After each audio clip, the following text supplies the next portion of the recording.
Sumbangan Umar Al-Khattab berdasarkan jawapan ChatGPT. Sumbangan atau jasa Umar bin Al-Khattab radhiyallahu anhu kepada perkembangan Islam sangat besar dan berpengaruh. Berikut adalah beberapa sumbangan penting beliau. Pertama, dari aspek pentadbiran dan pemerintahan.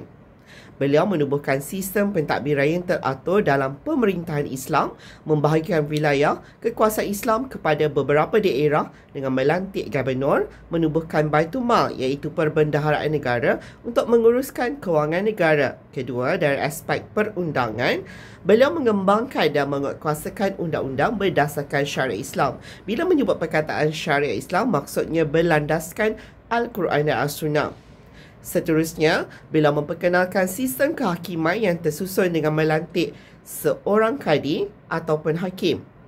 Ketiga, dari aspek ketenteraan, menubuhkan tentera tetap dan menyediakan kemudahan gaji kepada askar. Mengukuhkan pertahanan negara dengan membina kubu-kubu dan pos keselamatan.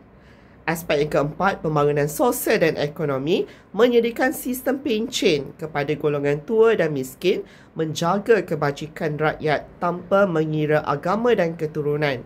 Kelima, dari aspek pembukaan wilayah baru, meluaskan wilayah Islam ke Parsi, Rom, Timur, Byzantine, Mesir, Syam dan banyak lagi. Penyebaran Islam menjadi lebih meluas ke seluruh dunia.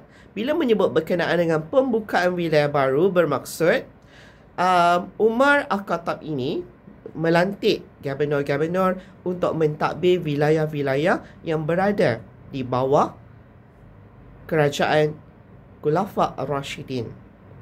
Yang keenam, pembaharuan penting di mana beliau memperkenalkan kalender hijrah, menubuhkan jabatan polis dan pos. Sumbangan beliau bukan sahaja membawa kemajuan kepada empayar Islam, tetapi juga menjadi asas kepada sistem pemerintahan moden dalam dunia Islam hari ini.